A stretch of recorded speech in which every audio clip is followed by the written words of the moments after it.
What's up, everyone? Welcome to the My Favorite Horror Movie podcast. I'm your host, Christian Ackerman. First off, I'd like to thank all of you for subscribing and listening to our show over the past 5 episodes. Please spread the word. If you like what you're hearing, like what we're doing, click like, subscribe, share, all the clicks to inspire me to keep this thing going. I am enjoying it a lot, and it's kind of a nice thing to reconnect with all the people that I know during this quarantine, and which is now coming to a close, hopefully.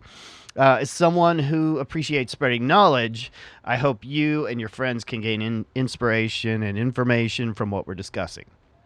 So we have a great show for you today, and it's all about the often unsung heroes of filmmaking, the art department, the folks who mastermind cinematic world building through color, decor, and design. We get to hear from 3 art department veterans on the details of their profession and how to navigate the industry through various skill sets that folks in the art department rely on. I myself spent a good 10 years of my career off and on in this department in various roles, mostly art directing and set decorating and budgeting and supervising the art crews. So I'm excited to talk to some of the guys that I've worked a lot with and learn a ton from. So before we get into it, as a podcast listener, you can use the coupon code PODCAST at myfavoritehorrormovie.com to get 20% off any of the signed books on our site, or you can just go over to amazon.com and pick up the books there.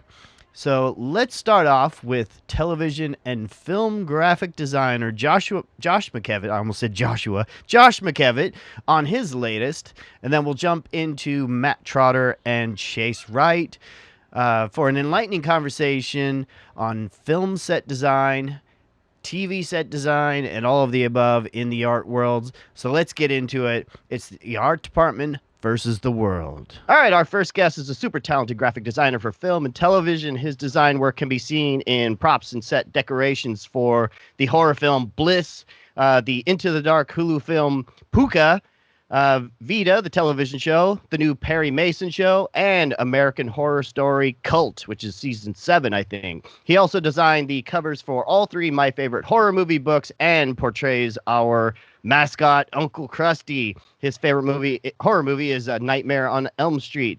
It's Josh McKevitt. What's up, Josh? Hey, what's happening? Yeah. So you staying alive? We're still kind of in quarantine, so I don't know. I'm staying alive. Yeah, I don't know if you've ventured out into the world yet. I mean, they're starting to loosen up these laws on us. Yeah. What have you been up to? Let's start from, some of the general things you've been doing to keep creative. Oh boy. So a few things. I've been restoring this. I have to finish it. I just bought a sander the other day so I can finish it, but I'm restoring a vanity for Gab my day, and I'm also I've been working on some paintings. I started storyboarding a short that I want to do, and what else have I been doing? I've been designing some t-shirts for a guy who's an actor who's got some characters he's done on a couple shows, like It's Sunny in Philadelphia. So I'm like doing some t-shirts for him because the character was kind of a funny guy. So okay. So yeah, I'm staying busy. There's never been one point where I've been like dead. I want to be back in normal society, but I mean, I'm also very comfortable making my own stuff. So yeah, but money's nice too. So to finally have time to work on your own stuff and focus on the things you like to do and make your dreams happen, or even your what's happening around the house and how to redesign your place and make, you guys just moved into this new place then that you were living in, right? Yeah, we moved in, and then on top of it, we had a bunch of issues happen with the house, some plumbing issues and some just infestation things. So it took us maybe 3-4 months to actually go, I think we're okay now. So, but then all of this happened. What kind of infestation? Who was attacking? There was insects. We were getting all sorts of insects coming up through I don't know if they had bug bombed in the nearby neighborhood or whatever, but they were coming up out of the sink in the kitchen. So, Okay. and So, that is a horror film in itself, right there. yes, it is. The creepy crawl. So cockroaches or ants or you don't want Yeah. to say? Yeah. Cockroaches. Yeah. Yeah. That's the crazy thing. I mean, I guess my guess is that the water is not always flowing through the drain pipes. There's a hole open, and if it is flowing through, or if it's a horizontal, they can go up above the water level. Oh yeah. And walk upside down. I mean, that's my guess. I don't know the Well, whole there's this whole theory idea like behind it. cockroaches will survive, uh, a fallout. They'll Yeah, be the only species that'll be alive. That Twinkies, So they will not survive my apartment. That's for damn sure. I'd get them eliminated very quickly. Spiders yeah. I throw out. I'm happy, or I let them stay. The spiders, because they'll Right. get I all do that plugged. too. So, Yeah. So, but I'm pro spider. So yeah, yeah. I had some flies coming in from my drain pipe, like little gnats or whatever recently. Oh yeah. So I think maybe because there was something plugged up in there, and maybe they were laying eggs like a few feet down or something. And would they hatch within a day? What's crazy about them? I never washed my hands either, so that's why nothing. There was no water use going down. Well, Never. the thing, if you really, I've been looking into this because I've been doing a lot of gardening actually too while we've been in quarantine, and if you use eucalyptus oil, like essential oils, like you can get it like grocery stores, like Whole Foods, stuff like that. You get eucalyptus or tea tree, or what's the other one? A lot of them, like insects, are like, what the hell is that? So Okay. I created a spray bottle for my plants outside because I was starting to get these like little worms, and like flies were starting to lay eggs on the all my squash out there. But it like instantly kills the eggs, and you can still eat, Eat it. whatever, Right. and not have to worry about putting chemicals and shit all over it. Stuff. Oh, that's good. Can I say shit on here? You could say fuck, shit, piss, god damn it, Damn, ball liquor. fuck old stink shit. Yeah. Turd bucket. There you go. All right. Yeah. So Watch out. yeah, you worked on American Horror Story a few years ago. This was the cult season. Yeah. Which I haven't seen yet. But it's the only one probably closest rooted to reality. I mean, it's American Horror Story, but they all go to a fantasy place of some sort, whether ghosts or I think Freak Show was supernatural stuff. I think Freak Show was based in reality though too. Yeah, and then there is this like ghosty character, which I believe is based off a real guy. It was like a guy who, like, I think it was like you don't perform on Halloween or something in that season, and because if you do, he'll come for you. And it was like a guy. It's that guy from American Beauty. I'm forgetting his name. Wes. Yeah, Wes.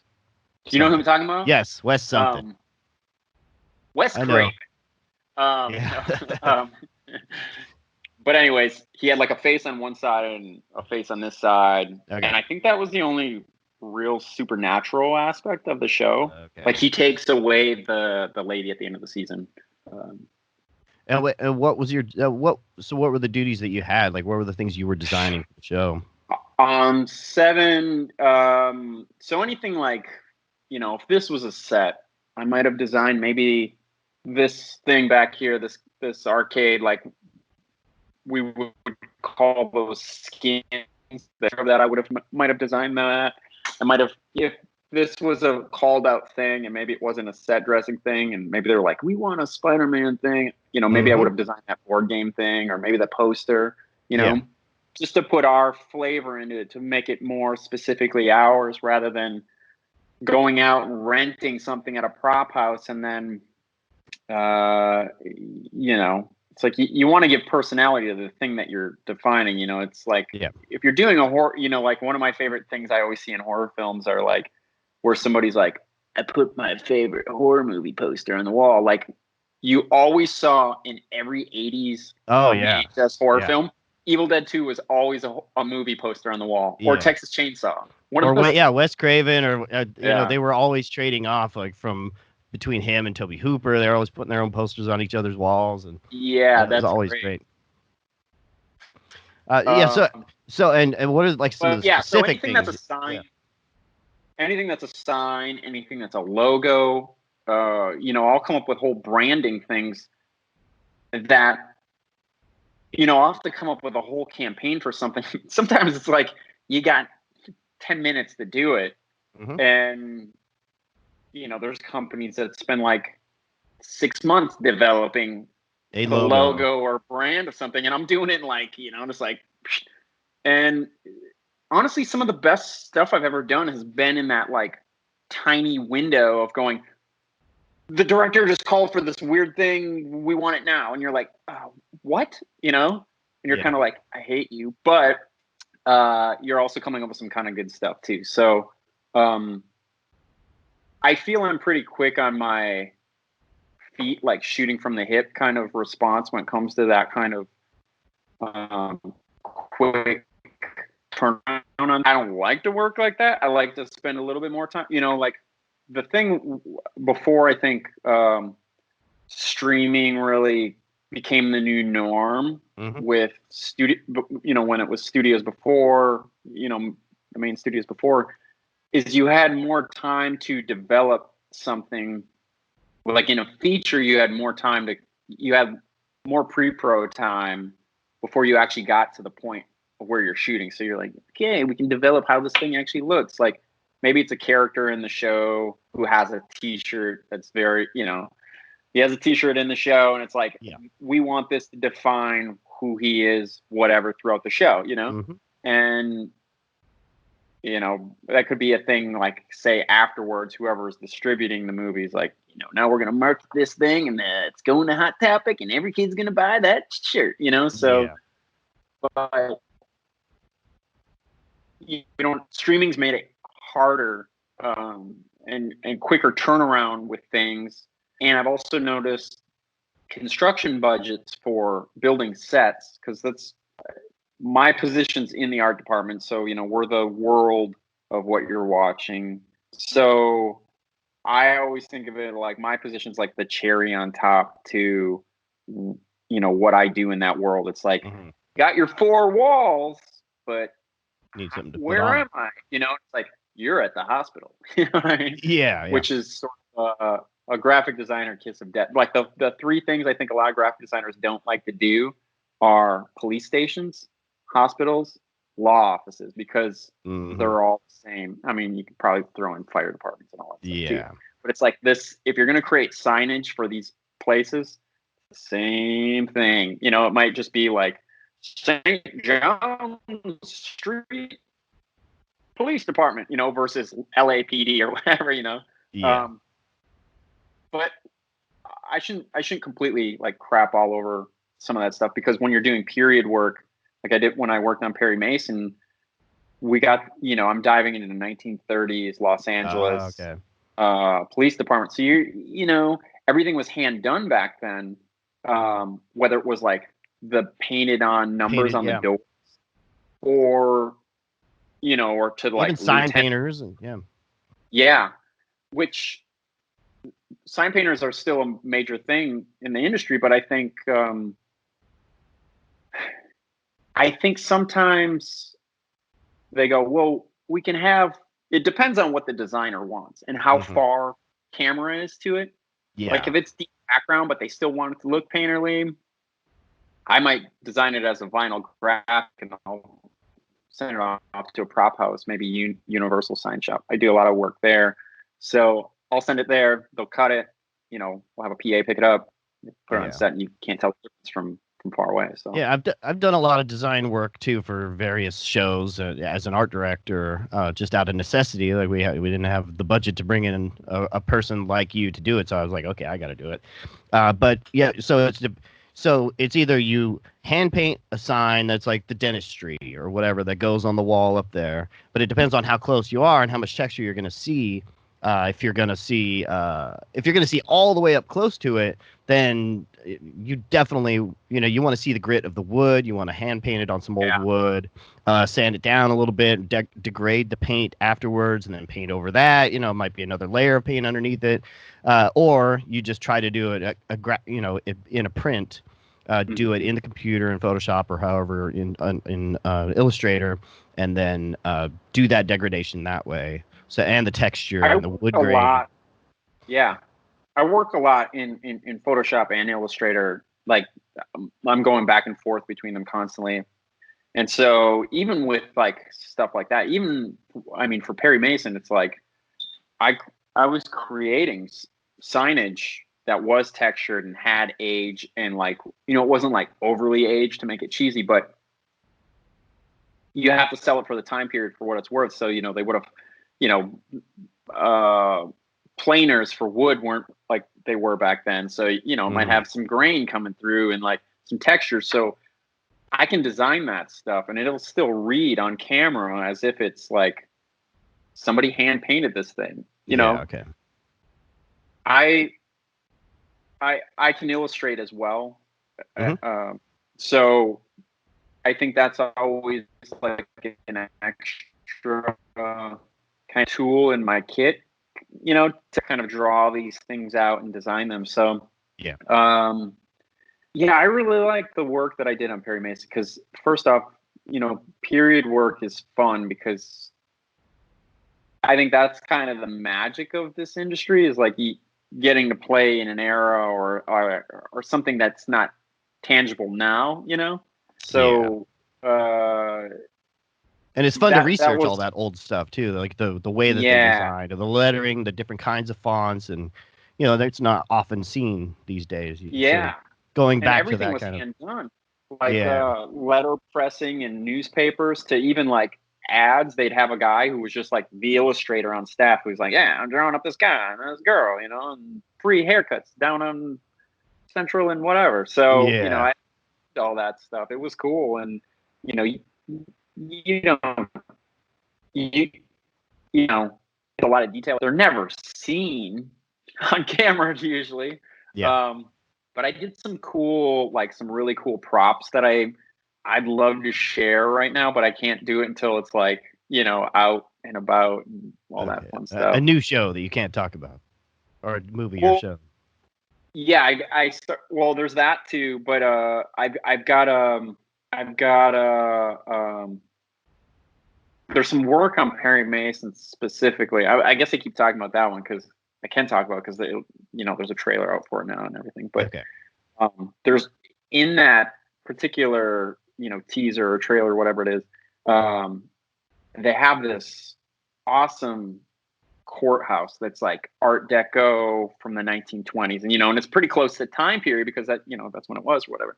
Yeah. And I got to do some really cool mural work in that, and I'm really stoked about it to see what it looks like because I left the show to start another show, so I didn't get to actually see the final product once it was up because they were still building the set on one of the stages when I took off. So I'm like, but you can kind of see it. I can talk about it now because you left that show to go join another show. Yeah, okay. Yeah, because I was only going to be on that show for a little while, and then there was 2 graphic designers on it because it was like such a heavy workload. It was a bigger art department. We had a researcher who specifically, we could go to her and say, hey, I need information regarding, pizza shop, whatever. I don't know, whatever. Okay. There was no shops in, but you know what I'm saying? Like, or maybe movie posters from the 1920s and what they would have looked like. So that's good. You had somebody to give you imagery so you didn't have to do all that searching. Yeah, we had 2 researchers in the beginning, and then I think as it kind of progressed, we had one, and it was fun. That was a fun show. All right, so I think. Oh, go ahead. I just think like, period stuff is probably like the most giving because you know, when you're working as a graphic designer, like say you do stores or storefronts, and there's always a scene where somebody goes into a store. It's weird, like in almost every period show. But you always are trying to look at the boxes in these places, you know, and you're trying to create the packaging for these things. You know, that we might order dummy boxes for things and just like skin them or have them shipped to a prop warehouse and they'll print them out on different boxes if we give them the specific sizes and whatnot. Okay. So, yeah, I love that stuff. It's great, you know. Yeah. All right, so I think it's time to bring in our next guest. So let's stop and bring him in. All right, it's time to bring in our next guest. Both super close friends who I probably worked on set more with them than anybody in the past 15 years. First up, we have production designer and all-around skilled art dog whose credits include Death House, the last two Stalked by My Doctor Lifetime movies that I produced, a ton of murder mystery shows on Investigation Discovery, and the upcoming horror film Dem Banger. His favorite horror movie is House of a Thousand Corpses. What's up, Chase Wright? Why, hello there, Ackerman. Thank you for having me. How you doing? Good, man. And lastly, but not leastly, it is a production designer and art director whose work can be seen on the TV series Heathers, Rim of the World, The Tonight Show with Jay Leno, The Axe Murders of Villisca, and Nine Perfect Strangers, which is the upcoming show starring Nicole Kidman. His favorite horror movie is the original It. It's Matt Trotter. What's up, Matt Trotter? What's up, man? Hey. What's up, Mac? I know, it's funny. We're all trying to be all formal and shit, but we've had too many beers together to be all formal. And too many days on set. So, let's start with that. With Trotter, so you guys were in pre-production on this show, Nine Perfect Strangers, which is the people that made Big Little Lies, right? Yeah. And correct. Nicole Kidman. Where did that leave off, and where were you in the middle of? I know you probably can't talk about details too much, but this is the book. This is the book right here. Okay. Leanne Moriarty. Yep. And she writes really good stuff, and the script is incredible. It's a murder mystery that takes place in a retreat, and basically I can't give much more than that, but it's a beautiful story. People can look up the book and find out what the story's about. Yeah. Obviously, it's going to be good if Big Little Lies was that good. So yeah, but I signed an NDA, so yeah. Yeah. I can talk about any other production you want, man. Yeah. And if anybody doesn't know, that's the first thing. That's the first thing that we're forced to write. Anytime we walk into a new office or a new job, they have us fill out an NDA, non-disclosure agreement, that will state that they can sue us for $1 million or whatever if we talk about anything before the show comes out or the movie, or things happening behind the scenes like budgets, that kind of stuff. So it protects them. It doesn't protect you as much, but at least the show secrets are not going to come out due to somebody getting fired or that kind of thing. Yeah. So, but it's a great script. We've been lining up some really beautiful locations, and it's going to be a great show. It's going to be a fantastic show. And you were on the Paramount. Who's the designer on that show? The designer is Robert Joseph. I know Robert. I just worked with him on Perry Mason. Oh, you did? Yeah, he's amazing. He's awesome. Yeah, I did Heathers with him. Oh, right on. Yeah, he's good, folks. Ford was the production designer, but I don't think he's coming back. So I think it's going to go to Robert. So like he's gonna be he was the lead art director, and then I was the art director on it. So okay. I think that's what's going to happen. Okay, sweet. I can't say that for sure, but right. But hey, these things happen, right? Dude, yeah. But like, Robert, I did Heathers with, I did Rim of the World with. Like, he's incredible, man. I talk to him every day.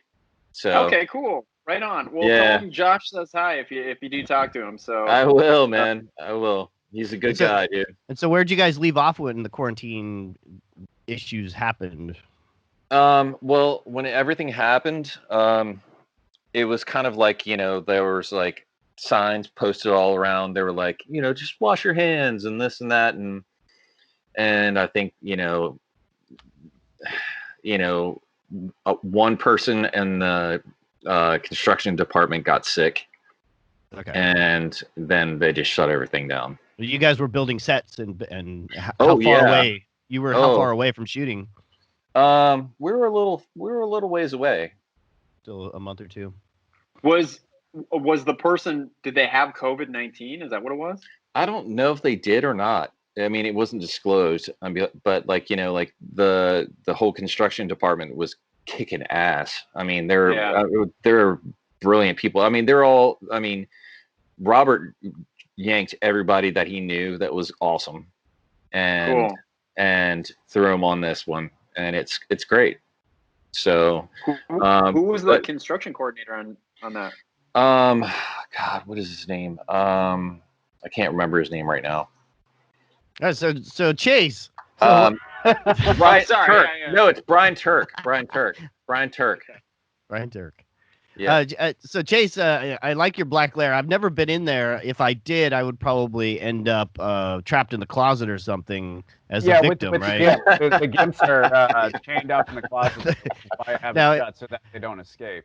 Yeah, if the listener is not actually not watching the video of this, Chase has a really pimp ass dark black evil lair. It's all painted black and decorated black. I think you have a white living room, right? Is it all white? Well, thank you. The living room, we just actually during the quarantine got really bored, so painted one of the walls black and then installed fastened beautiful curio cabinet that I got from Mystic Museum.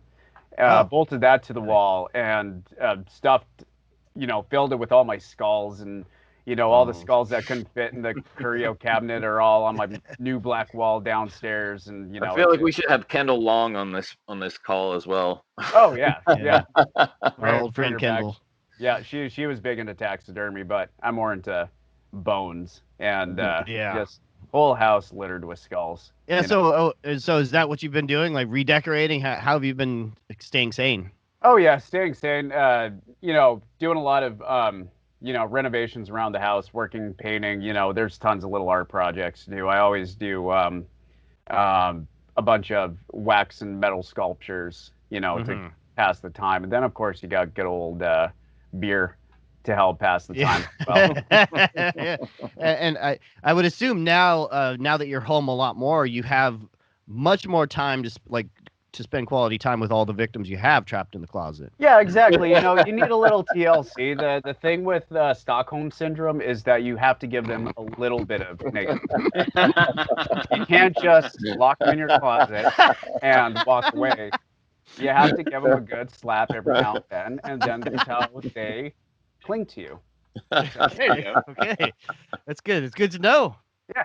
It's good for them. I'm glad to spend time with my family. Oh my God. Yeah, it turned dark. So all of us have, all of us. I mean, it's not strange to me. Yeah, no, not to me either, but all of us have worked in the art department. So Trotter and I, we've worked for about 15 years on and off together. Chase joined us in 2014, and we've worked with him ever since. And Josh, I've only worked with you on the books and maybe here and there, just little dicking around stuff. Yeah. But eventually we'll do some bigger projects besides our books. I just want to chime in. I forced Chris Ackerman to work with me. I made him my art director on a lot lot Yeah. I mean, especially. I have a question for you guys. Yeah. Did you guys start out on Jay Leno together? Did you guys meet on Leno? We didn't quite meet on Leno. No. No, we didn't. No, we met through the production designer of The Tonight Show, because I was working on a movie and I needed a production designer for that movie. I needed somebody new to the industry because we couldn't pay any of the people back then on that movie. And so he was like, "Yeah, I got this new guy. He really wants to do work in film." So, and then that's how he and I met. And then after that movie, Trotter was like, "Oh, okay, I'm gonna be joining this next movie. I got another job. We need a lead man." I'm like, "What's a lead man?" And he was like, "Oh, it's somebody who drives the truck and takes care of the props and like makes sure that they're all back to the prop houses on schedule and all that and to the right location." So I'm like, "All right, fuck it, I can do that." So from that point on, he and I worked together, a shitload. A lot. We It's worked probably on been a a few lot. years since we have, yeah. But we worked on a lot of projects together. Yeah, That's awesome. And so now Chase and I have done probably 12, 15 movies together, like Yeah, features. that's about right. My doctor touched me 1 through 15. Yeah, exactly. That's a good one. Well, Yeah. I think the one project that we spent that Chase and Chris and I spent the most time on was Sex Sent Me to the ER. Yeah. Oh, God, Oh, okay. 45 episodes of TLC's Sex Sent Me to the ER. Yeah. And If you want to know what it's about, it's pretty self-explanatory. That was an entire year of working together over the span of 2 years. Yeah. Yep, pretty much. Yeah. Did any of you? So I think Christian told me he used to do cameos on that show from time to time, right? Did you tell me that once? No. You popped up no. in the background or something? No, I would always avoid it. They always asked me, and I said, nope. I'm not gonna be. Yeah. But Ackerman that's where I was doing graphic design a lot for it. I was art directing and graphic designing. We did everything. Everybody did everything. Everybody did everything. I was shopping for props and thrift stores. It was low budget, but we had a lot of fun and we were off 2 days. We were prepping 2 days and we would shoot for 3 days. Is that what it was? Yeah. So we had to do like 2 days, we'd be completely alone as well. Like nobody on set. Reigns. Yeah, we had a eight building complex up in Altadena for this show, and so there were 5 of us, art department, and nobody would show up on those 2 days off. So we would just we would have to decorate probably 10 to 12 sets per episode per week. Yeah. For 3 different segments, 3 different stories of people, fucking and getting injured, and then they would have to go to the hospital, and we had a hospital set up, and so we would just paint the hospital one color each week, and then they would split those 3 episodes into those 3 segments into different episodes. So we would just repaint the hospital or just change it over to another building every fucking week. It was and then all the places that they needed to fuck, all the places, all the living rooms, we just did a billion fucking we had to do nightclubs in like tiny little rooms and country bars. Oh, Jesus. We did everything in the same rooms, basically, of all these 8 buildings. They all looked the same. What was probably your guys's like the best of the best? What was like the best set you got to do? Like something that was like crazy outlandish. What do you for that my favorite specifically, or maybe for that show? for that show. I like the ballooners one. There was these kind of fun. There were like really creepy people that like to shove balloons up their Oh, I remember that one. Yeah. And have sex with balloons. And I don't know. I just kind of made it like a gothy steampunk house that they lived in. Their decor. We put some really nice fucking wallpaper on the walls and that kind of shit. Always the steampunkers with the I'd say my favorite one is we had to make a video rental store, but it was like an adult video rental store.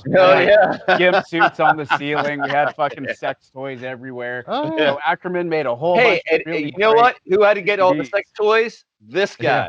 I went for some too myself, and they may or may not have made it to set. Our set decorator would not go out. Yeah. She would not go out to like everybody knew me by name in all like the sex like stores in the area. Yeah. Oh, I'm sure they did. Like, hey Matt, what do you need this time? So let's discuss figuring out how some of this industry and how you guys have to deal with other people.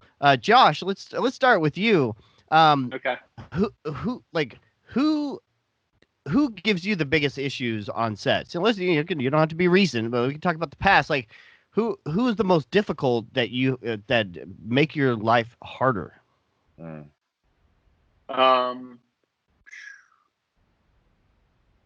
Producers. Yeah. around rap time. Really? Oh, really? Well, here's the thing. You'll get towards the end of a season on a show or a movie or whatever, and then you'll start getting all these G jobs coming out of the woodwork where you're like, hey, we want to do a rap gif for just the actors. So you're doing me as a graphic designer, I'm always like, dude, hook me up with one of those sweatshirts. That's a nice sweatshirt. You know what I mean? But you'll design something for them, and they'll go, "This is what I want," and it'll be like very cut, clear, and simple. It's like a circle with like a face in it, right? Yeah. You'll do. They'll see. You'll give them exactly what they asked for. They'll go, I don't really like that. You'll do like 37 different revisions, and you're trying to get. Maybe you got like 10 sets in one day that. It's like, because it's very classic where they'll put all the major sets at the end of the shoot. Like, I always feel like, or at least it's just like a weird coincidence for me. All the big ones are always at the end, right? So I'm like, shit. Anything that's like major dressing or whatever. So I'll be racing against the clock. Like, I did this movie for Amazon this last spring, and they put the three major graphics heavy sets. Like, one's like a fake McDonald's called Doc Henry's. They had a college university that's just like riddled with all these posters and stuff for this big event. And I had a couple other ones, but they did it on like a 4th of July week or whatever it was. So I had 2 days to do something, send all this stuff out to the prop or sign shops to get it out. But all the sign shops were like, hey, we're out of town for 2 days because we shut down because it's a holiday. So we're chasing and it was my last week on the thing. So I was kind of like, this is what you've got. Like, I didn't plan that week. You guys should have figured this out a little better. And they have you designing T-shirts for the actors. Yeah, on top of it all. On top of that, they're like, can you do this? Like, costumes will always have theirs. That's exclusive within theirs. That's for actors and themselves. Producers for themselves and actors, and maybe a couple people in production that are all like elbow rubbing. And maybe the producers' side businesses or something, or they're totally. I mean, I was doing one just before the break for our producer on my latest gig as a G job for a guy that I don't even know if I don't know his connection to it, but it's for a landscaping industry.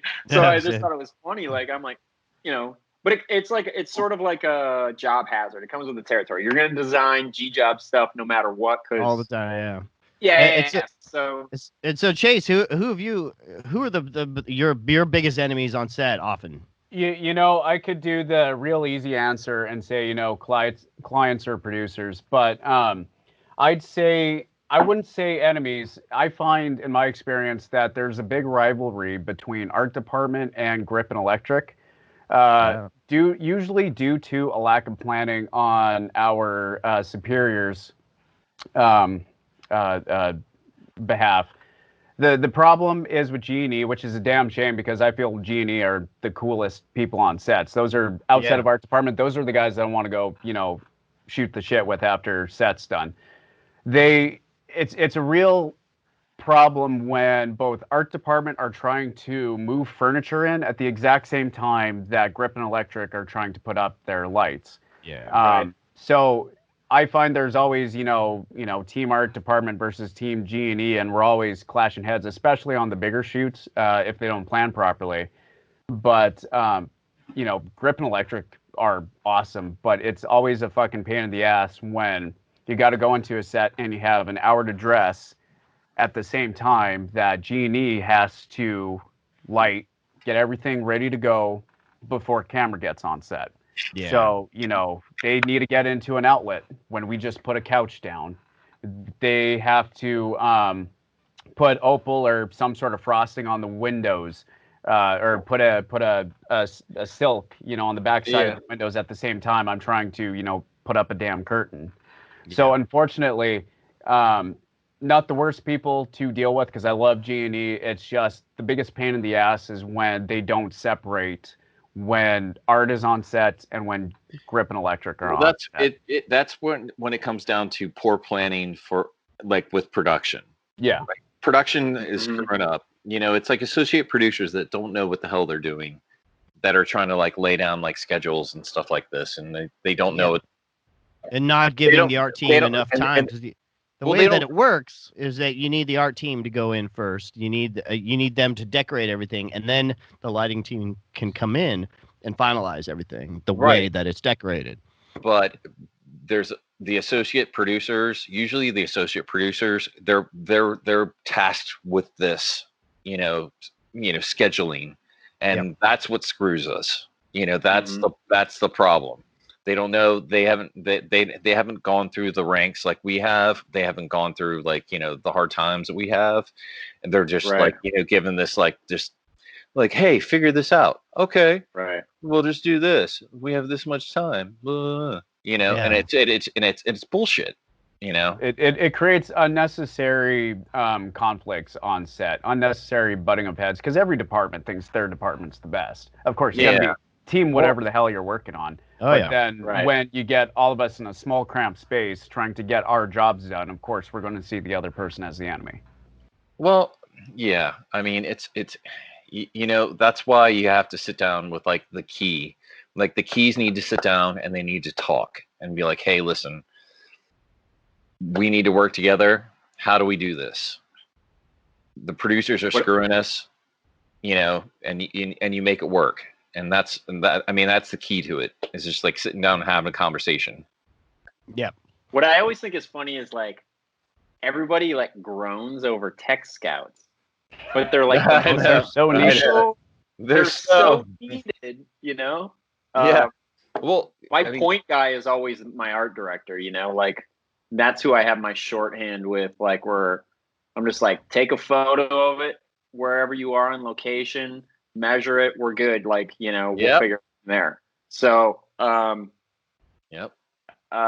have a few art directors I work with where we just they'll come back to the office, they'll print out what they took a photo of and their measurements, they jotted it down in a notebook, boom, we're good to go. But yeah, I think it's really what Chase said. It's it really comes down to, in those moments, in a tech scout or before you came into that particular location or set, where if that communication wasn't there, that's when there's the tussle between grip and electric and art. It's I always kind of, but I'm always so removed. I'm the man in the chair in the office. So I'm oh yeah, that sucks, bro. So that sounds like Chris. Yeah. So it sucks for you to be on set. It might be hot out there, isn't it? I'm in the AC right now. I'm good.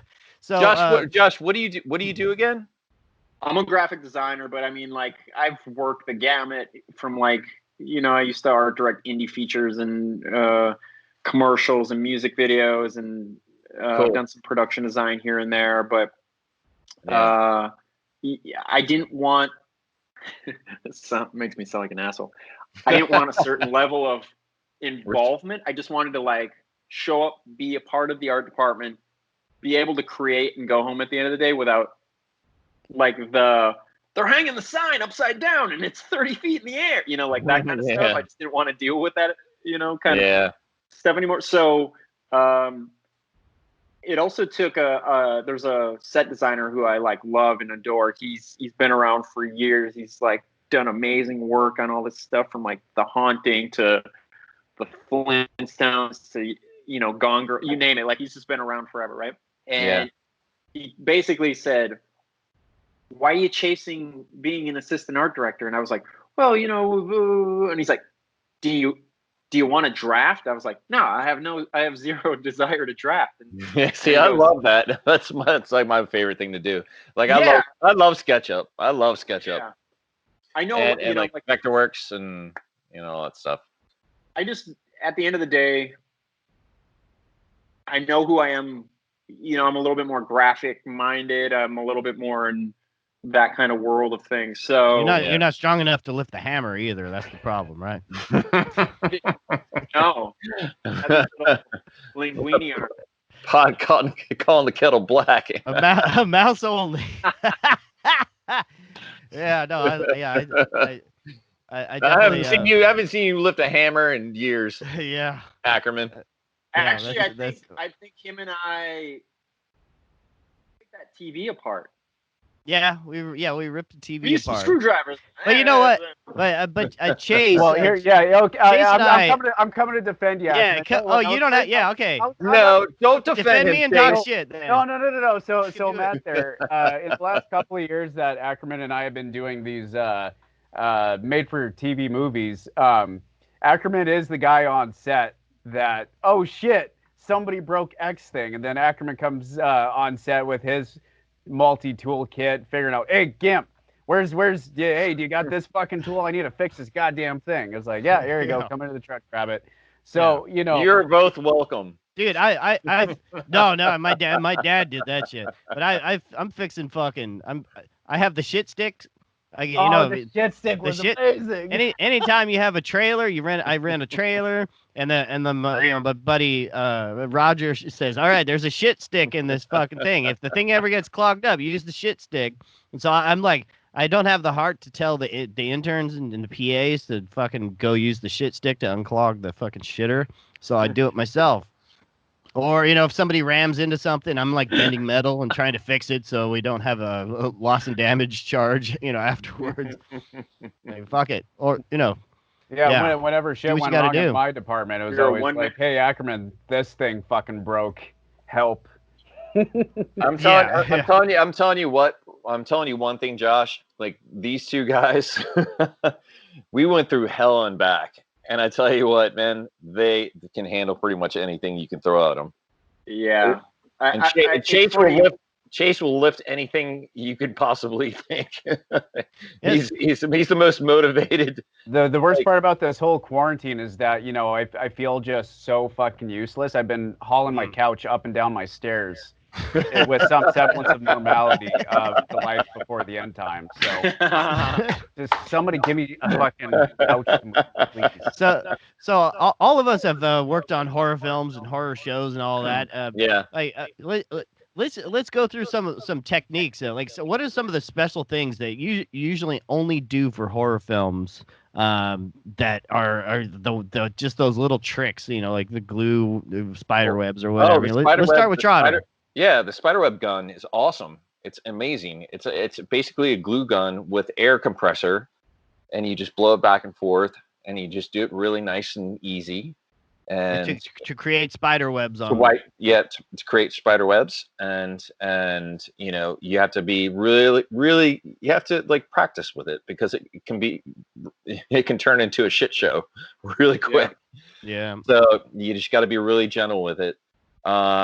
And that was really fun to do on Hell's Bells, which Christian Ackerman directed. Yeah. Well, we did that YouTube thing too for Black Box TV. Yeah. Remember that? Yeah. Yep. Yeah. Yep. Sure did. Oh yeah. What happened to Black Box TV? They're still around. Yeah. He's got 1 million followers now. Yeah. Oh, he just got awarded the Diamond Award or whatever it's called on YouTube. Yeah, I saw that. Wow.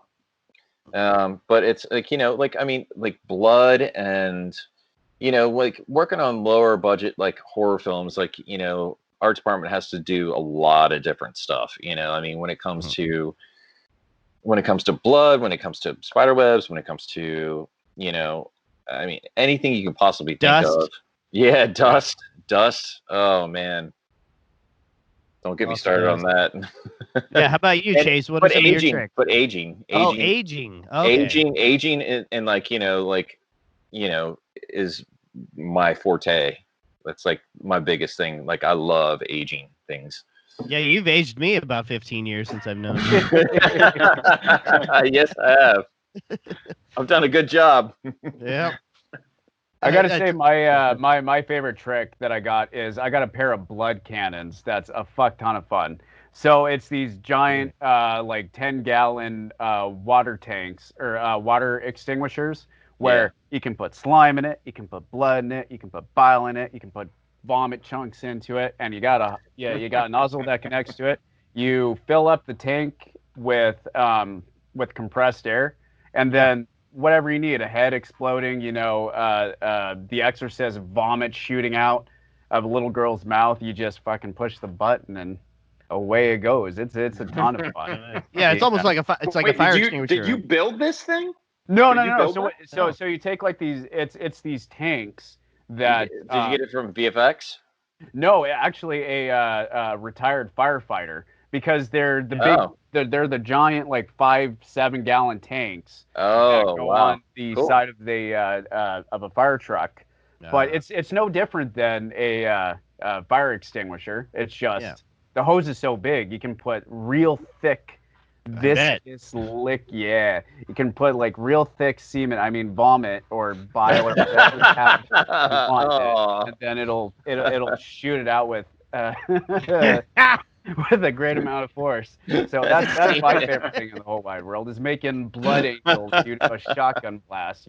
Somebody got shot in the face with a shotgun, just splatter the wall in blood. It's my favorite thing, and making horror movies is bringing those out. Yeah. How about you, Josh? Awesome. What are your favorite tricks for horror films then? Let me think about this, because I'm so I've become such a digital person now, but I'm I'm an analog person at heart, but let me think about this. It could be for graphic design, like whatever. Like what are the tricks, I've done a lot of different things, like where I have a whole database of things I've scanned into the computer that I use as overlays, which is just basically a texture, for those who don't know, on top of stuff. But like that's dumb stuff. Thinking of Chase's thing, I worked on this project as a production designer, where, God, this is making me think of a bunch of stuff. It was the guy who played Cameron in Ferris Bueller. We did this short. Yeah. Mike Williamson had this short, right? Ah. And his wife is like a ghost. The spoiler alert here. She kills him at the end, and pulls the shotgun on this.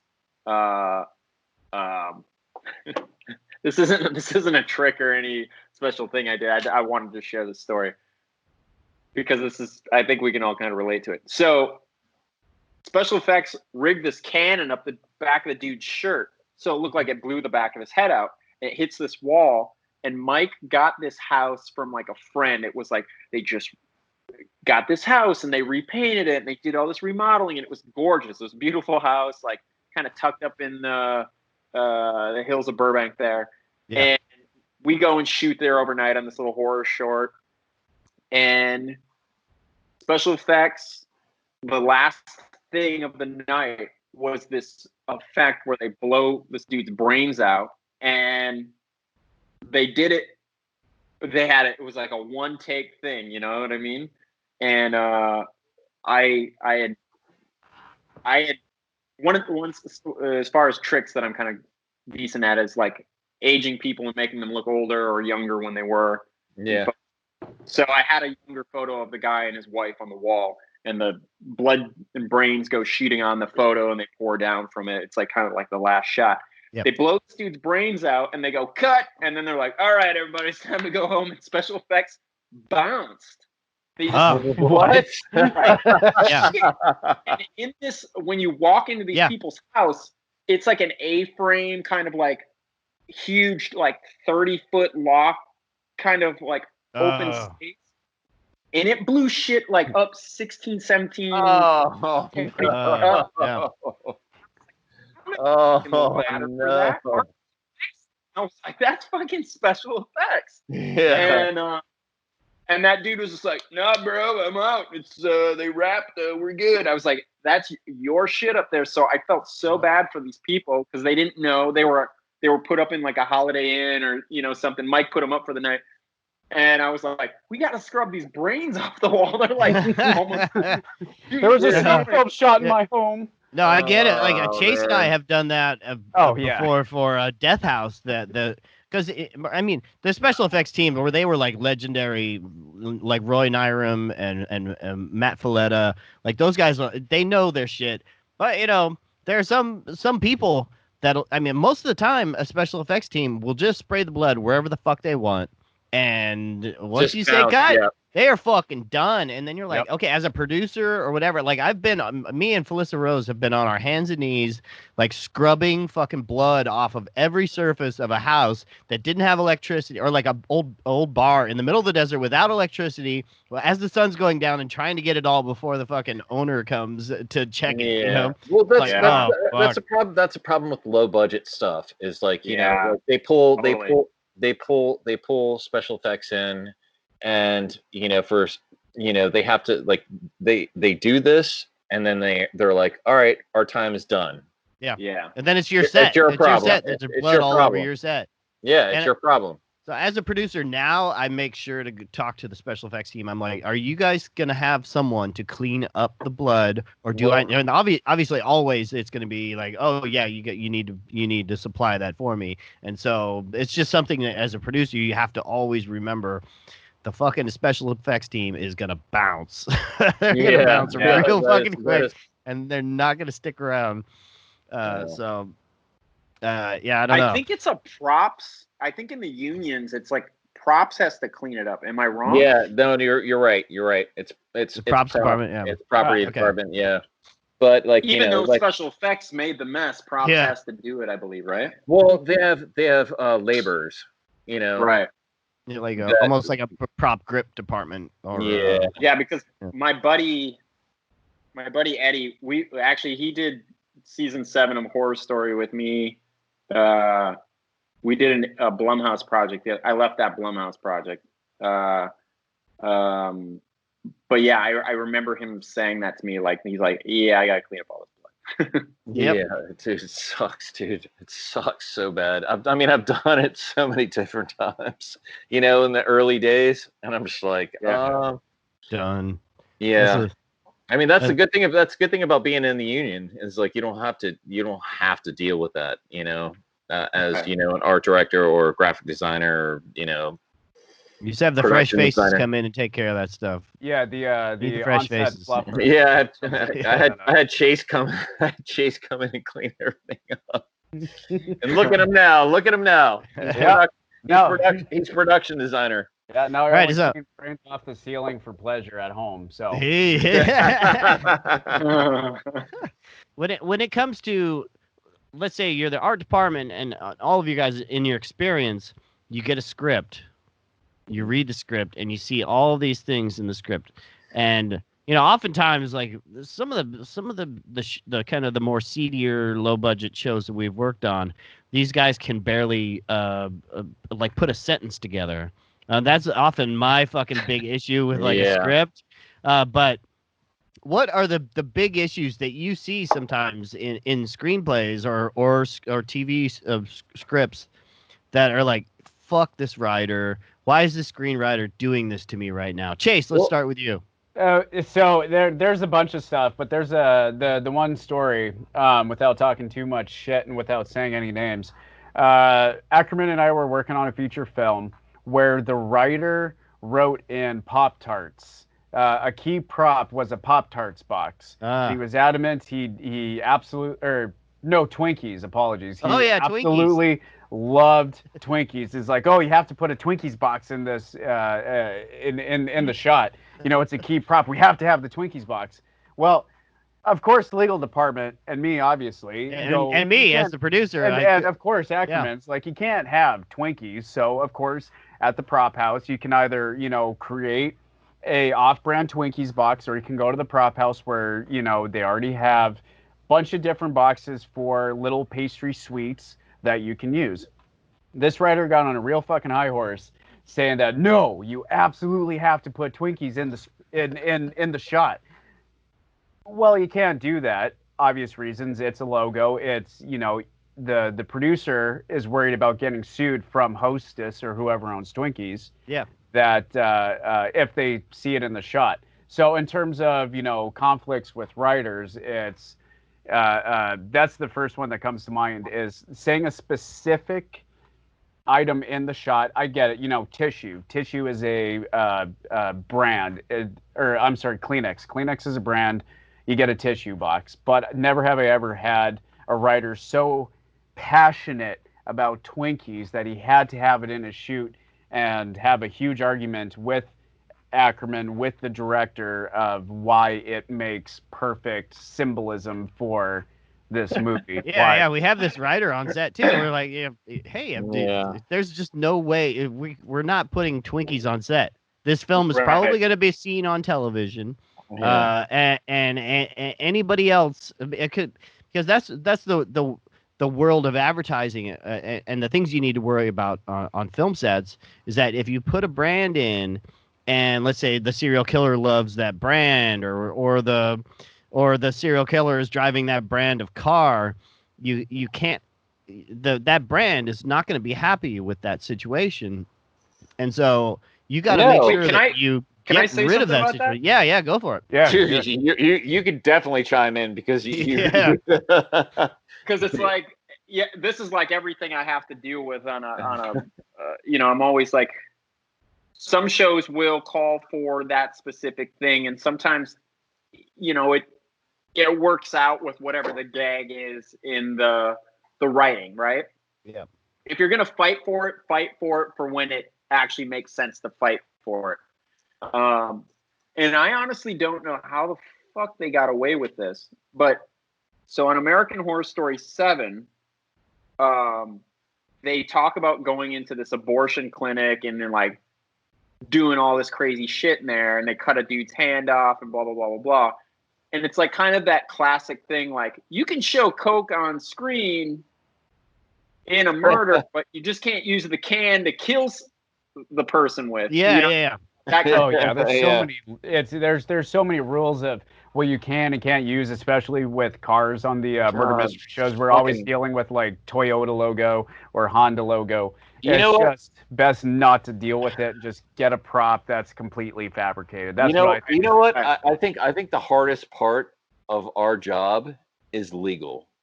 Yeah. Oh, absolutely. Dealing with legal. Absolutely. I mean, it goes through production design, art direction, graphic design. It goes through everything, all these different things. It goes through writing, goes through producers, it goes through whatever else, and it's a fucking shit show. Yeah. It is. Especially the lawyers come in and they need to have and you already built the prop, and they're like especially we've been on set where the company lawyers will come to set, or the network lawyers will come to set and be like, you can't use that, and then you have to rebuild and redesign everything you just did, and it's like, oh fuck. Let me ask you this: how many people that work in legal are so fucking lazy that they're just like, you can't use that? And then 99% of them. Huh. Yeah. And even I 100% agree. 100%. Yeah. And even if you're like faking a logo, you could, I remember I did a Lipton tea bottle logo one time, but it was like a fake version of the Lipton tea bottle. So, but it had that look to it. It looked like their logo. And so the legal team came in and said, no, you can't use that anymore. I'm like, oh, fuck, we just used that a few days ago there, so you just have to, it's hard. It depends on the network. It depends on the system. No, it depends. It depends on on people too. On people, like standing up for their films as opposed to being, pushovers or lazy asses, I was at Fox on a pilot during the merger when all of their properties went over to Disney. And so during that pilot, when I had to get clearances, there was this, everything was under a microscope, like everything. So not only was I dealing with the normal legality, like bullshit, BS that comes with what I got to do. Yeah. I had another studio on top of it also doing it, but both parties were combing through it saying, you can't do this. You need to create it from scratch. And I would, and then they would be like, yeah, well, that doesn't work for us. It doesn't look right. Like, it doesn't look like a so normal there was logo. But who are those fucking people? Who are those people? Who are those people? They weren't doing their job. Both parties, in short, weren't doing their job because one was like, we're done. The other ones were like, well, we're just getting this stuff. So it's technically theirs still. So I was just like, okay, great. And I would just like push it through the pipeline. And they're not doing their job until they actually say something. Yeah, exactly. If you don't say something, you're not actually making your job important. I think the thing that I'm always trying to accomplish is like, when I watch something, I can tell if there's a fake graphic. You know what I mean? Like there's like, you know, you've seen enough shows, like you're like, that looks fake to me, or it looks like made to be or something. I try to like make it look like it actually exists in real life, even though it's not a real thing. You know what I mean? Like sure. That's your job, and that's what you do. Yeah. Yeah. So Trotter, when you read a screenplay, what are the biggest issues that you see? Like, why does a screenwriter make your job horribly difficult? Well, when I read a screenplay, like, I mean, I've worked through art PA, through, you know, lead man, through, like, I mean, I worked my way all the way up, just like Robert Joseph did. And, you know, like, I highlight everything and I read everything, and, you know, everything's color coded and whatever else. But the thing is, like, a screenwriter doesn't really care about budget, doesn't care about, you know, like, you know, the time that we have to spend to make, you know, this happen. Yeah. And I mean, I worked, Robert says hi, Josh. But like, the thing is, you know, it's like they don't take in consideration like how much this takes to make. Yeah. You know, it's a lot of work, especially like, you know, graphic design work. If they're doing like a city street, or they're doing like, you know, a mall or something like that, you know, like you have to make all those graphics, like the you know. I think that's a good point. I think you're kind of hitting on something big there, because it's like that's really what it comes down to. I think for art department as a whole, is that immediately to me, like, I'm always like, you know, people are always like, well, why isn't that done yet? And it's like, well, it takes time to make something, you know? And it's the same thing that applies to art department as a whole. I think it's like, you know, I think less known or less in the loop producers may know, like, you know, who haven't kind of worked their way up to understand how each position, you know, they haven't had that Roger Corman school, you know. Yeah. Well, I mean, and like, the thing is, like, you know, the world that Josh and I live in, it's a little bit more lax than the world that like you and Chase like live in. Yeah, you know? we work in non-union, but Chase does some union stuff. Yeah, but I mean, the thing is, like, Chase is a fucking machine. Yeah. Oh, well, thanks, buddy. Dude, you know you are. I would take him. I would take him any day. I bet you would. Just don't put me in the closet, Chase. Don't put me in the closet. I can't add you to my collection. Yeah, but I mean, he's one of the hardest workers I've ever met in my entire life, man. But the thing is, like, you know, like, the thing is, like, you know, people throw this shit at us all the time and expect like miracles. And I think, you know, we're anxious people because of it. You know, I think, you know, it's real nice to have like a grandiose thought in your head, like, oh, side of a building gets blown to smithereens, and when it comes to the practicalities of actually building that safely, and just as you know, safely and cinematically, to get something like a side or a building blows up. Well, if you only have, you know, peanuts to work with, it's you know, damn near impossible. So that's when you have to really talk with your, you know, as a production designer, direct superior would be, you know, one of the producers, be like, hey, we either have to up the budget, or you have to Yep. discuss with the writer why we are unable to shoot this shot. Yep. And so Not let's just just where they're like the budget doesn't grow. I think one of the No, never. advantage, which is 90%. Well, in our world, Josh, it does grow. It does grow a little bit.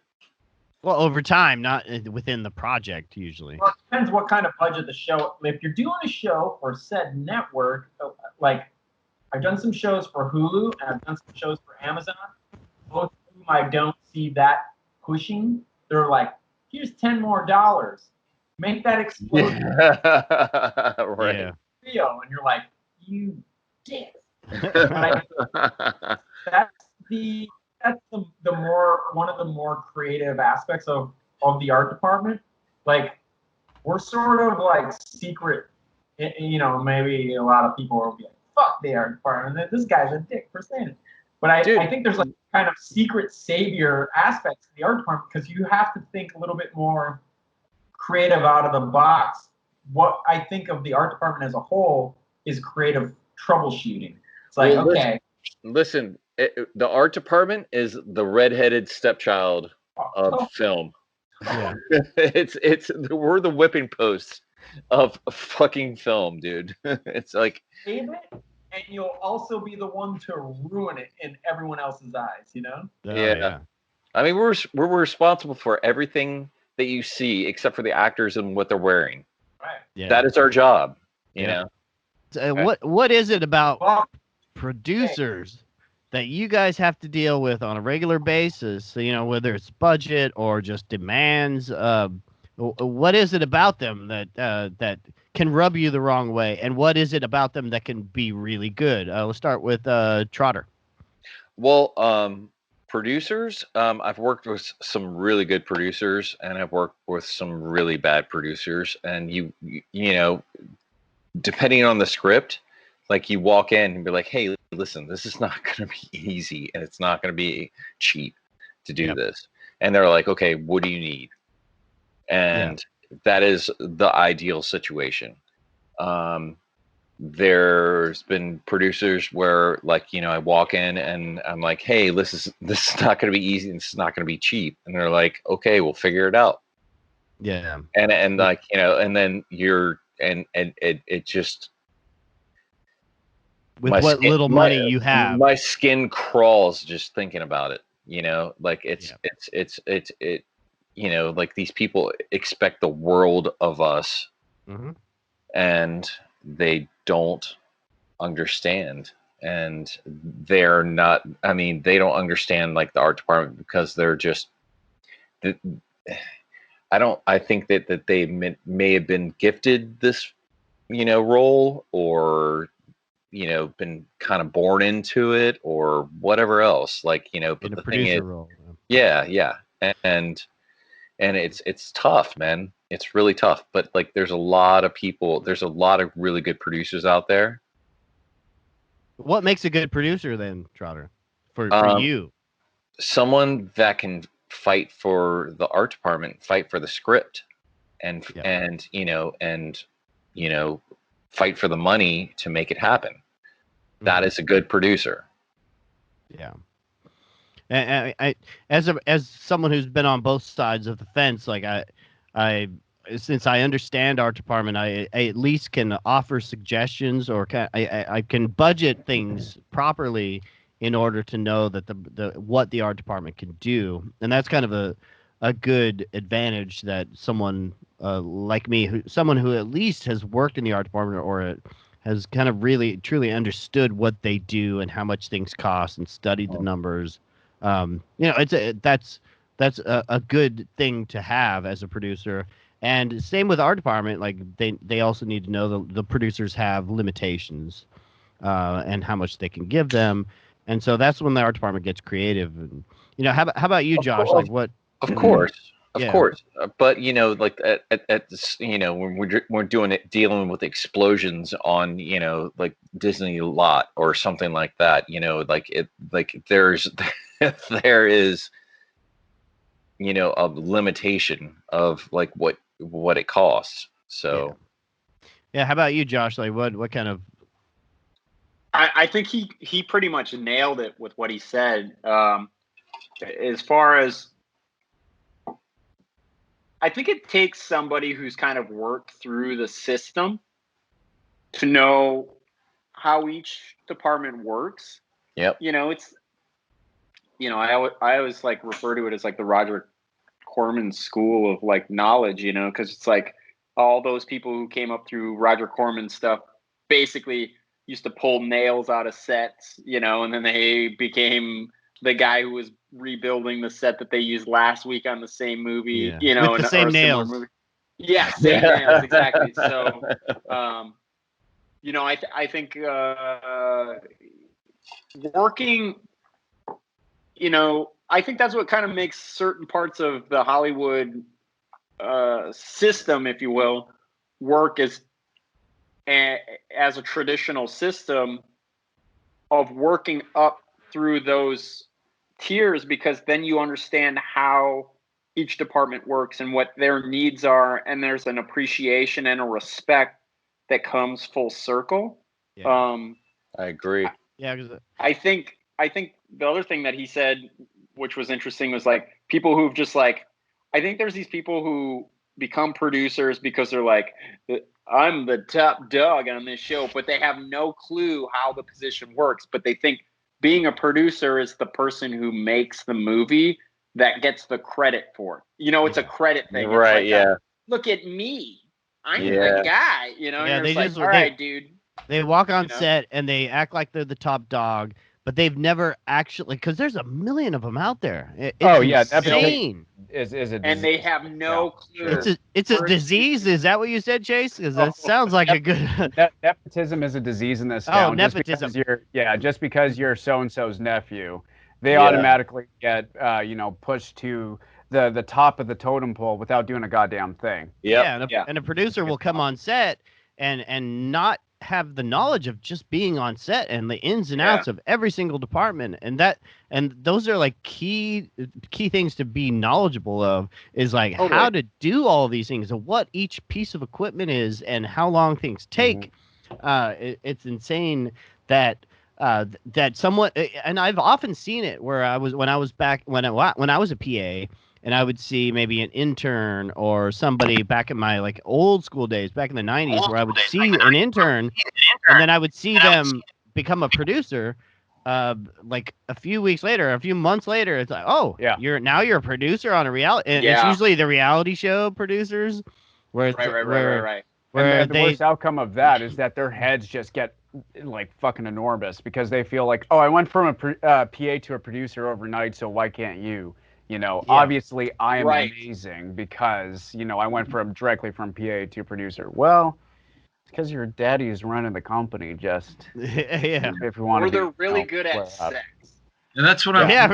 How do you think I got ahead in life? Hey. Thanks to Trotter. That's what I'm saying is there's a lot of people that are up the chain that have no fucking idea what they're doing. They have no idea.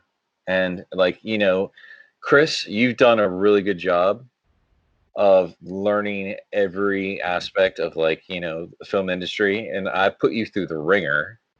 Yeah. As well as you, Chase, but like the thing is, like, we know what it takes. And so do you, Josh. I mean, you've gone through the ringer as well. And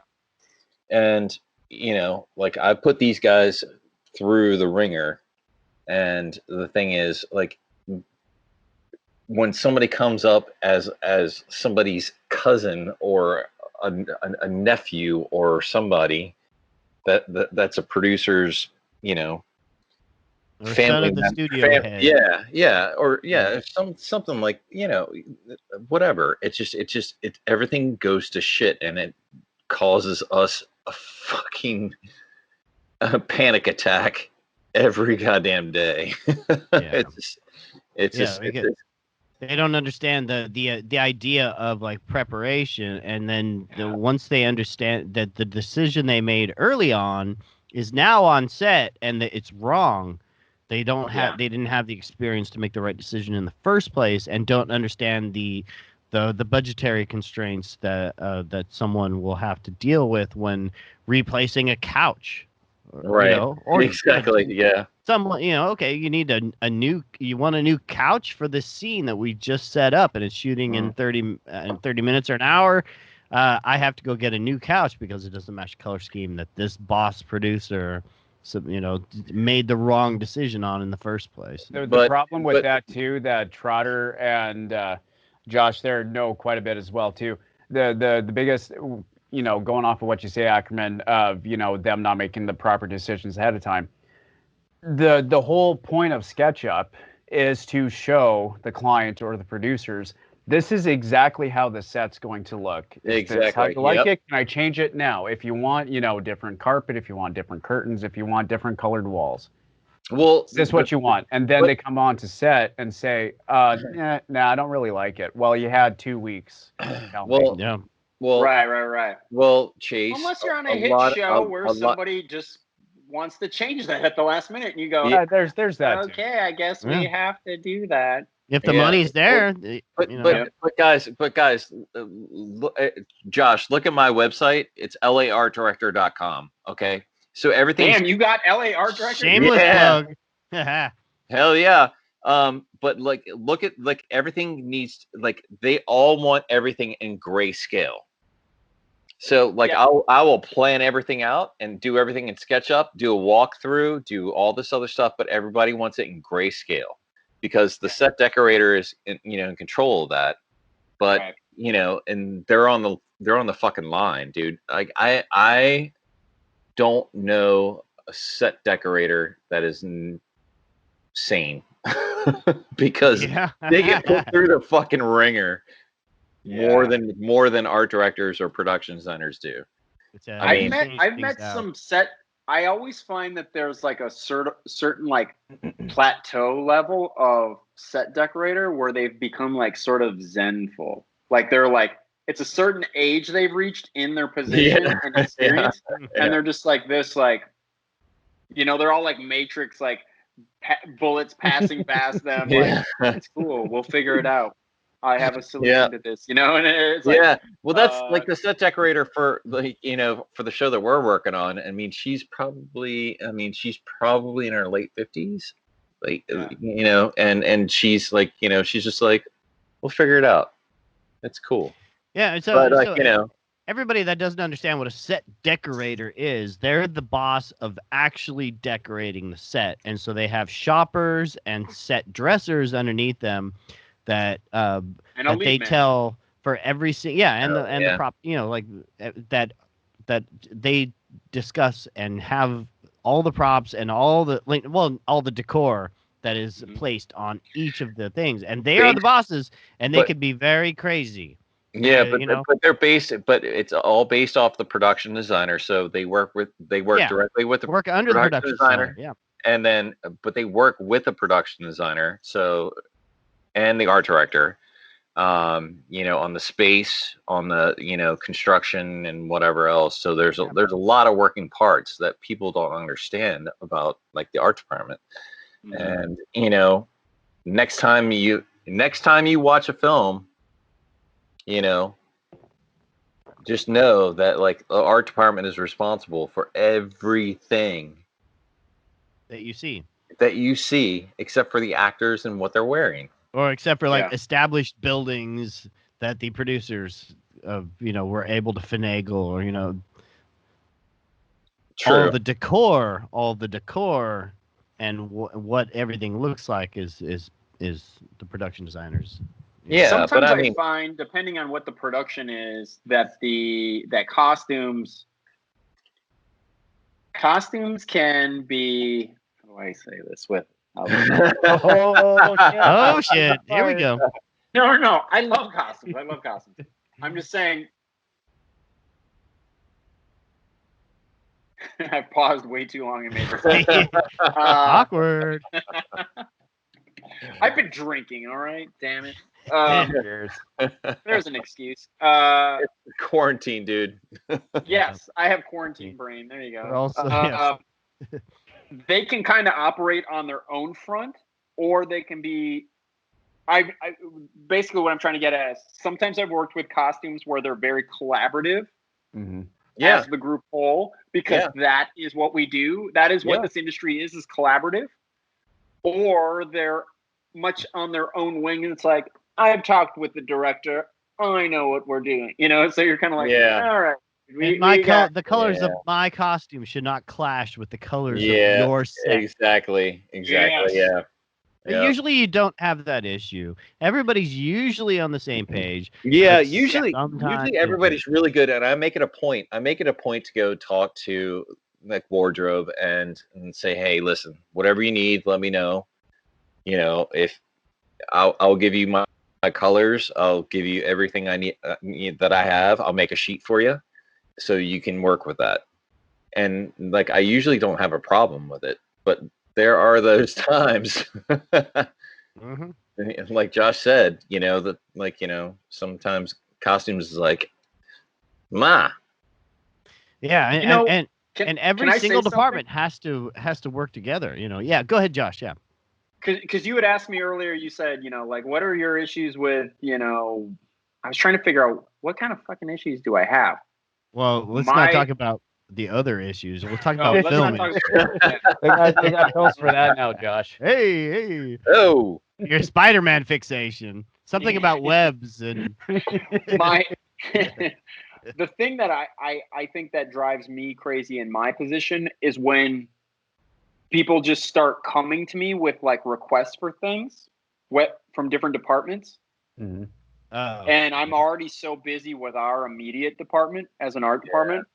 I need to make them flow through the art director so that the art director is privy of all of this knowledge, because otherwise absolutely I don't want to have someone from a different department go, we need this thing, it plays on this day. No, I'm like, no. If wardrobe, you got to go through the art director. If wardrobe if wardrobe comes to you, you send them to me, and I'm like, okay, what do you need? And then I will work that out with you. Like that's bullshit. Like if people keep coming to you, that's bullshit. Yeah, directly to it depends on the level of busyness of the show. Like on Horror Story 7, I would do these sheets at the door that I make departments fill out to say, hey, this is for this. We need it on this date. Can you do this? Blah, blah, blah. Tell me the who, what, where, when, why kind of thing. Yeah. But you got to run it through the art director first. But fill out the sheet and then bring it to them, and then we'll powwow, because that show was crazy because they would crossboard like bananas on it. We'd be shooting because they would by this time they got to season 7, all those actors who'd been around from the beginning of the series had really taken off and gone on to do X-Men movies and all this other crazy stuff. So by that stage in the game, you're crossboarding. So you say, we have this guy for 3 days here. Now we're going to shoot the next, 2 days of our week here with this set actor. So you're crossboarding episodes like you'd be shooting like episode 2, 4, 6, 8, and 11, because that's how, that's when that character makes this big moment or whatever. Yeah. So I would always be like, what episode are we? I don't even know what day we're on. Well, so, dude, I think that's why it's so important to have art department meetings. It's so important to like sit down at a table and like if there's like have wardrobe, have whomever, whatever, sit down at a table and spend 2 to 3 hours, like especially in pre-pro, and go over everything through the scripts. That's like sit down at a table, write everything down, and then make a schedule from there. Like that is my MO, super important. I've had some shows where I've had the opportunity to do that. The Mindy Project was awesome for doing stuff like that. Granted, I didn't work on that to the extent of the amount of time in my current position as I would have liked to have. but I loved that show. I mean, all those people are like family to me, but I've had that on shows. You know, sometimes it's like such a fast turnaround. And I think this is something I've talked to Christian about in the past. It's like, as streaming has become the new norm, the demand for art department and the turnaround time is even quicker than it previously was before. You know, it's like, it's like turned up to 11 and you're just like, I had a week to develop this. Now I have 12 minutes, you know? So, you know, where's my set, Lebowski? You know, so it's nuts. You know, it's interesting time to be alive working in this industry and to see where it goes next, because we're in this like so-called golden age of television, and you know, everybody's got a channel now, and you know, I just feel like it's going to keep getting more and more and more, and I wonder how that's going to play out in the grand scheme of things financially for everyone. Like, you know, just get cheap.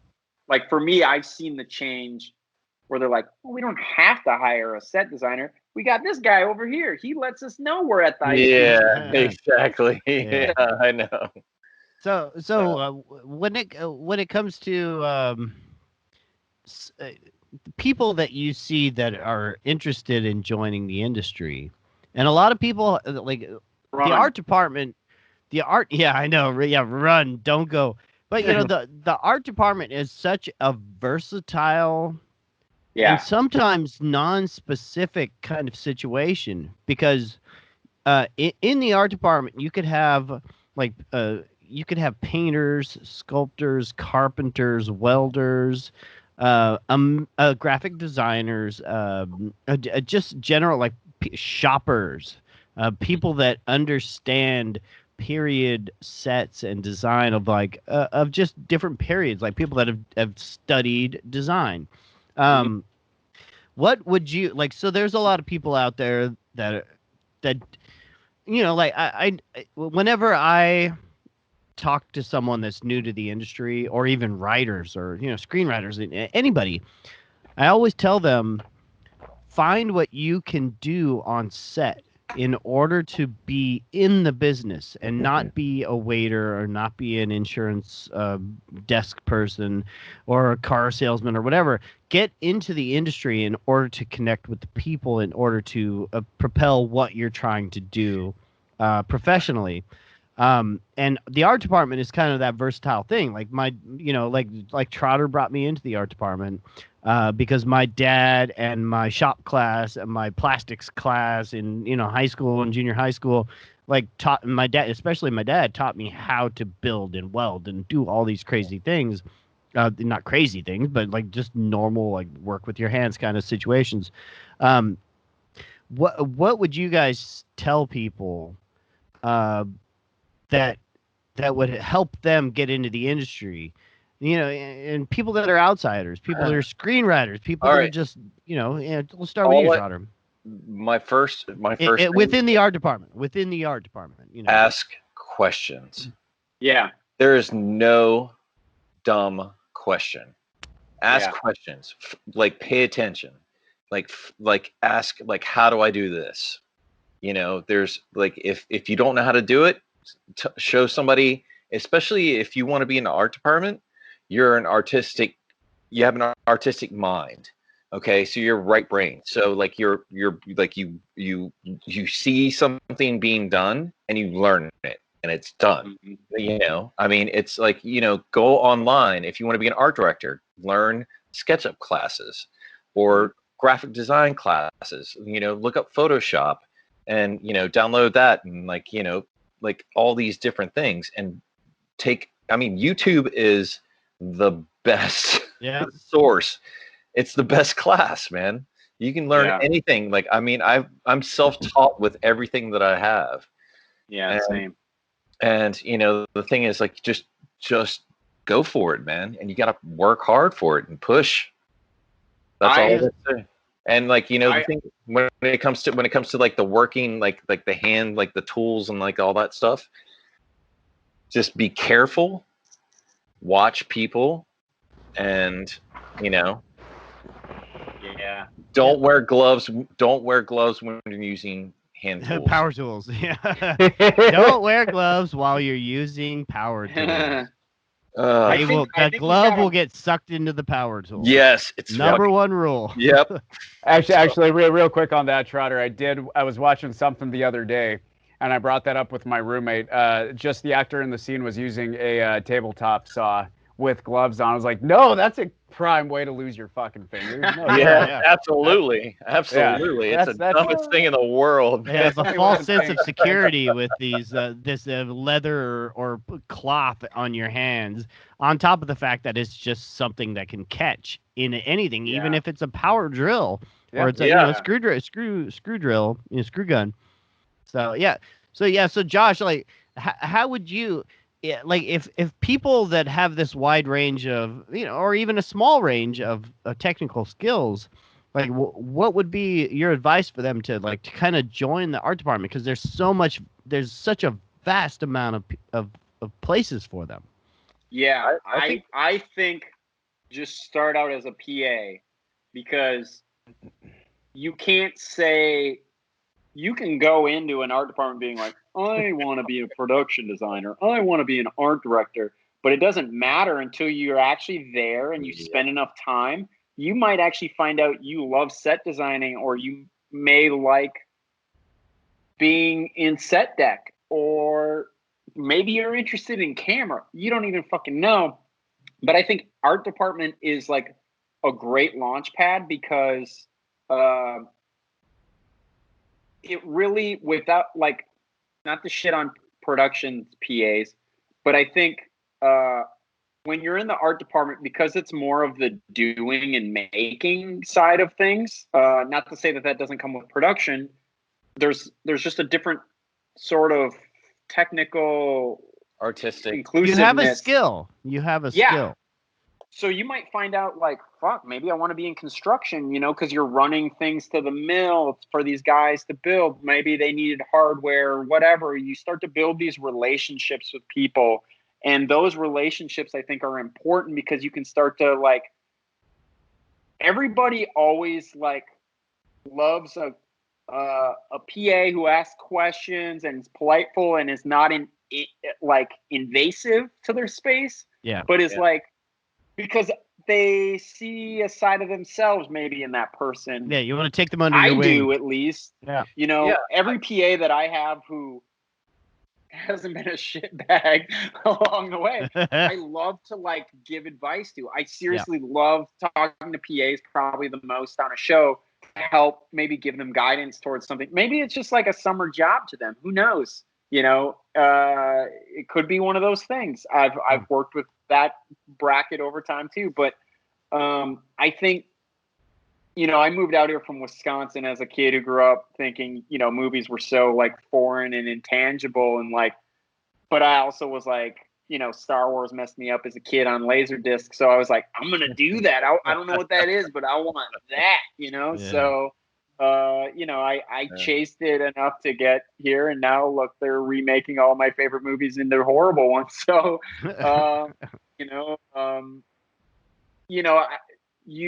you want to work on these things that make you feel the way you did when you were a kid watching these things for the first time. Like, what? This is blowing my mind, and that's the reason why I do it, yeah, there's shitty days. Yeah, I'm doing another law office for whatever, but I'm a part of I've been working long enough to be a part of a conversation, and now I've gained a confidence in my position to say, if somebody goes, this is what we need, and I'm like, well, what if we push that a little bit further to be better, where I'm actually.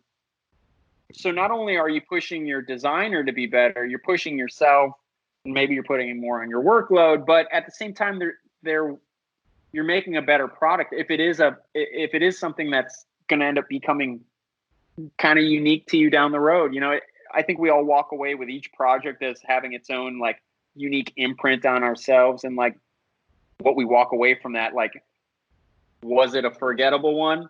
That one might have been a forgettable one, but sometimes it's those ones that you work on that you're like, oh shit, that was awesome. And It's Yeah. totally weird. Not anybody will be into it, but you know, it was worth it because I thought the work I made was unique or different. It's really about the doing for me. I enjoyed that Yeah. process. Yeah. And Well, you I want to think make the process, you want to make the situation not more complex but more challenging for yourself, that you can accomplish it. So you might suggest a challenging idea to someone, and then that idea becomes what you strive to be proud of. And that's the whole thing. Like, and that's across the board from anyone that's doing something on set. So, and yeah, Trotter. and speaking of that, you know, like I want to chime in on with Chase because, like, you know, when Chase started working with me, he was a, you know, an art PA. Now he's a production designer. He was a set dresser, wasn't he? On Sex Weird. Enemy of the Yeah. ER? Sector was set dresser, right? Yeah, You're a set dresser on Sex yeah, Enemy of but the ER. yeah, okay, sorry. He was a set dresser. Jesus But Christ, you forget. sorry, It's only man. been But, 6 dude, years. man, but like, I mean, look at him now, man. Like, look at all the shows he's like, you know. He's production But design at least 15, 20 movies now. yeah, I know. And like the thing is, like, you know, it's just he, you know, he worked his way up from the bottom. And, you know, I mean, Bottom, now we're here. Yeah. So Chase, and like, the thing is, how like, do you? Oh yeah, go ahead, Trotter. No. I'm No, so- super proud of him. Super proud. Yeah. Oh, thanks, buddy. Well, yeah, I mean, but you know, so now Chase is a veteran. So like as of 10-year veteran of the industry, like how if there's somebody entering the industry, and they have some sort of skills, like art department is a good place to kind of to get your foot in the door. You know. I So- agree. Sorry, go ahead, Ak. You know, yeah. So no, you just so continuing on what we're already saying, how why would that be a good place to get your foot in the door? It's to really build off of what Josh said. So, in my experience, the prime way and the biggest perk to art department is, as you say, Ackerman, it's such a broad department. There are so many different people with a special set of skills that do just a specific thing, you know, whether it be puppetry, prop manufacturing, you know, set design, drafting, graphics. You know, there's so many positions within the art department itself that the biggest advice that I can give to anybody wanting to be in art department is you don't necessarily need to know what you want to do when you get into art department.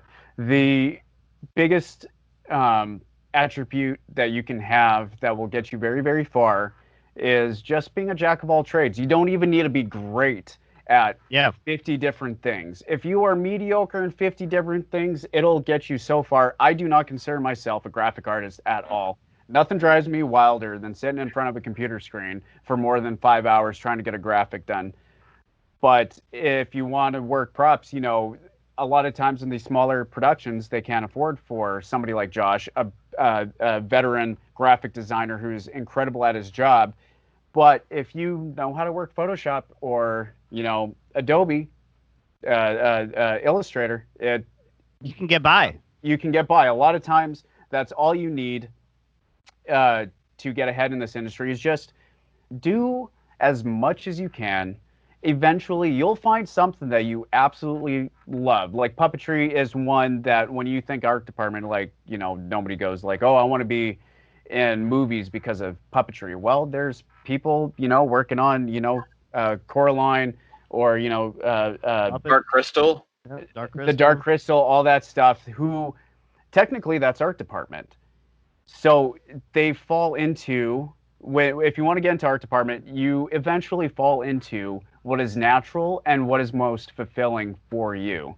So I wouldn't say like, oh, I'm going to go to, I want to be in art department because I want to design the sets. I want to be a production designer. I want to be the boss. Sometimes you're not going to find your happiness being the boss. Sometimes you're going to have a grand old time making Captain America's shield, you know, being a prop fabricator. You know, you'll find what you like best in the art department. Just go with the flow, try as much as you can, and eventually, you know, you'll find your place. There's a place for everybody in art department.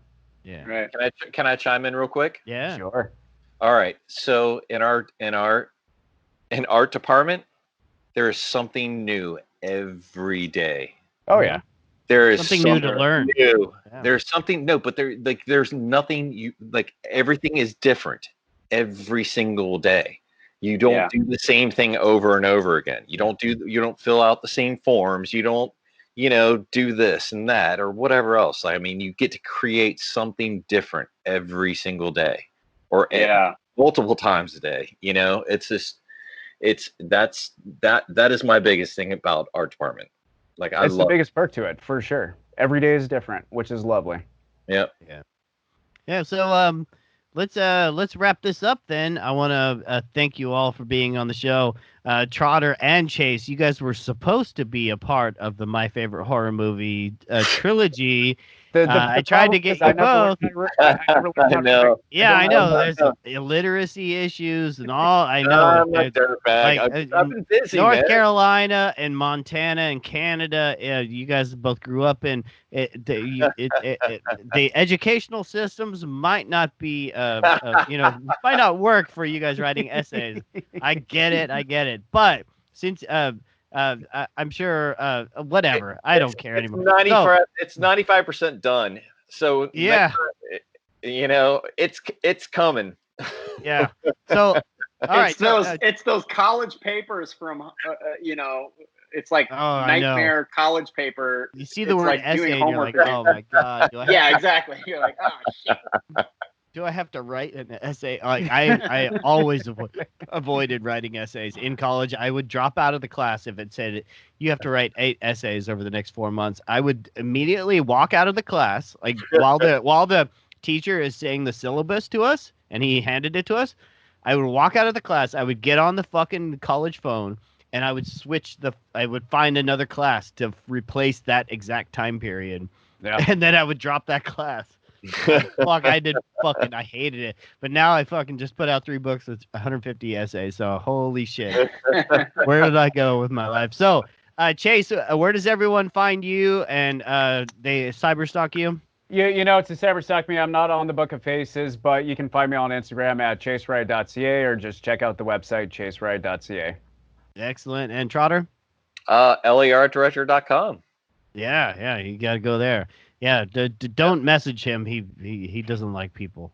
Yeah, and no, and all 3 of us, all 4 of us, make sure like if you have a question about the industry, contact us all and we'll answer the question. Josh, where does everyone find you? You can find me at bondagegimps.com. Oh, damn. No, Chase already has that website. Oh, shit. Oh, damn. Okay. Yeah. You got to put a dash in there. And that's already Chase's Bondage-gimps. Yeah. No, I actually have my own website, joshmckevitt.com. I'm a Mick. And all 3 of these guys, you can see all of which their, I need their to work update like crazy because it's been quite a while. I've got been a year or so shows that need to be added on there and things whatnot. But I went to today to check it out. All of your websites. Did? Yeah. Hey, Chris, share Josh's number with me.